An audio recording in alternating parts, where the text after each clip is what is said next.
गुज़ारिश मूंखे इहा करणी हुई त जेका मूं पोस्ट रखी तेल जे पेट्रोल जी क़ीमतुनि जी, उन ते काफ़ी सारनि दोस्तनि जा राया जेके आहिनि उहो मतिलबु सम्झनि पिया ॾियणु मां इहो जेको फ़र्क़ु आहे पाकिस्तान ऐं अमेरिका जे इकोनॉमीज़ जो, मईशत जो, माण्हुनि जा जेका मुआशी सूरत हाल आहे उनखे शायदि कोन थो सम्झां। ईअं हरगिज़ कोन्हे को, मूं फ़क़ति इहा ॻाल्हि कई त जेका ऑयल जी, गैस जी, पेट्रोलियम प्रोडक्ट्स जी जेका क़ीमत आहे उहा लोकली कोन थींदी आहे तय, उनजी जेका आहे इंटरनेशनल मार्केट तय थो करे। आलमी मंडी में जेका तेल जी क़ीमत आहे उहा ई सभिनी मुल्कनि खे मिले थी, सवाइ उन मुल्कनि जे जेके मुल्क पेट्रोल पाण प्रोड्यूस कनि था, जीअं ईरान आहे, सऊदी आहे, तव्हांजो रूस आहे, हिते वेनेज़ुएला आहे, या ॿियो को मुल्क दुनिया जो जेके बि मुल्क पाण ऑयल प्रोड्यूस कनि था उहे इंटरनेशनल मार्केट मां कोन था वठनि पेट्रोल। उते प्राइस जेका आहे उहा डिफरेंट थी सघे थी ऐं हूंदी, यकीनन हूंदी, छाकाणि त उहे लोकली प्रोड्यूस आहे त उन्हनि खे इंटरनेशनल रेट कोन थो भरिणो पवे। बाक़ी जेका क़ीमत आहे उहा इंटरनेशनल मार्केट तय करे थो। हाणे जेकर इंटरनेशनल मार्केट में हिकिड़ी क़ीमत वधे थी, किरे थी, त पाकिस्तान जहिड़े मुल्कनि में हुकूमतुनि खे करणु ईअं खपे त भई जॾहिं क़ीमत किरे थी त उन्हनि खे प्राइसिस घटि करणु खपनि, ऐं जॾहिं वधे थी त नेचुरली वधी वेंदी। पाकिस्तान में जेका अॼुकल्ह जेका तेज़ी आई आहे क़ीमतुनि में, उनजी वजह इहा ई आहे, सभिनी ख़बर आहे त इमरान ख़ान साहब जी जेका पोइ हुकूमत हुई उनखे आर्टिफिशियली ब्लॉक करे छॾियो हुयो, क़ीमतूं वधणु न पई ॾिनियूं, जे नतीजे में पाकिस्तान खे महीने में तक़रीबन कोई 55 बिलियन, 15 ॾींहंनि में कोई 55 बिलियन रुपीज़ भरणा पिया पए गवर्नमेंट खे। इनिशियली 35 बिलियन, पर पोइ जीअं क़ीमतूं वधी वयूं त उहे वञी 55 ऐं 60 बिलियन ते वञी पहुतियूं।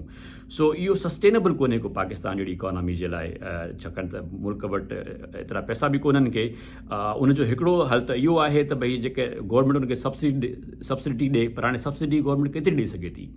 डॉक्टर कैसर बंगाली साहब जो चवणु आहे त भई तव्हां जेके मुल्क जे अंदरि नॉन डेवलपमेंट एक्सपेंडिचर्स आहिनि, गैर तरक़ियाती ख़र्च जेके आहिनि, इवन उहे पोइ फ़ौज जा हुजनि, उहे बि तव्हां घटि कयो त जीअं पैसा बचायो, त अहिड़ियूं इहे जेके अहम ज़रूरत जूं शयूं आहिनि उन्हनि में तव्हां माण्हुनि खे रिलीफ ॾेई सघो। रिलीफ ॾियण जो मतिलबु आहे त गवर्नमेंट हिननि जी जेका इमदादी क़ीमत आहे, सब्सिडाइज़ क़ीमत आहे, उहा अदा करे। सो मूं इन कॉन्टेक्स्ट में ॻाल्हि कई त हिकिड़ी कमोडिटी जेका इंटरनेशनल मार्केट में, जीअं गोल्ड जी प्राइस आहे न, उहा तव्हां लोकली नथा तय करे सघो। तव्हां न चवंदो त पाकिस्तान में महांगाई आहे, गुरबत वधीक आहे, वञी करे सोन जी क़ीमत तव्हां घटि कयो, नथा करे सघो, बिकॉज़ उहा इंटरनेशनली ट्रेड कमोडिटी आहे।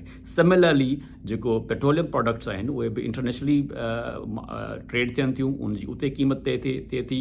जॾहिं इमरान ख़ान साहब जेका तेल जी क़ीमत पाकिस्तान में फिक्स कई हुई, तॾहिं इंटरनेशनल मार्केट में जेको बैरल हुयो उनजी क़ीमत हुई $85। उहो बैरल जेको हींअर पहुतो आहे $120 डॉलर्स ते जेको आहे पहुतो आहे। सो इलाही चेंज आई आहे। ऐं अमेरिका जी मिसाल मां इन करे ॾिनो, मूंखे ख़बर हुई हितां जी, अच्छा हिते बि का क़ीमत सभिनी स्टेट्स में हिकु जेतिरी कोन्हे का। जिते आउं रहां थो वर्जीनिया में, उते जेका मूं क़ीमत लिखी आहे 214 रुपया, पर तव्हां जेकॾहिं मथे वञो कैलिफोर्निया जे पासे, त उते जेको आहे इहो साॻियो जेको पेट्रोल जो हिकिड़ो लीटर जेको आहे उन्हनि खे $426 में पए थो।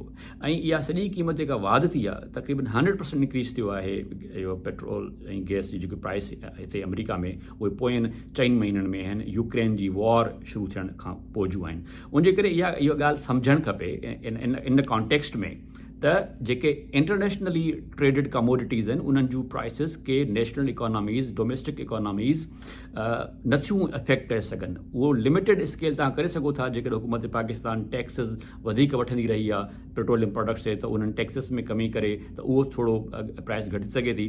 बाक़ी जेका वाध आहे ऐं घटि आहे उहा इंटरनेशनली थिए थी पई, उन में आई डोंट थिंक के governments like Pakistan can do much. So दोस्तनि खे गुज़ारिश आहे त मां हरगिज़ कोशिशि कोन पियो कयां त पाकिस्तान जी इकोनॉमी खे या अमेरिका जी इकोनॉमी खे मां कंपेयर पियो कयां।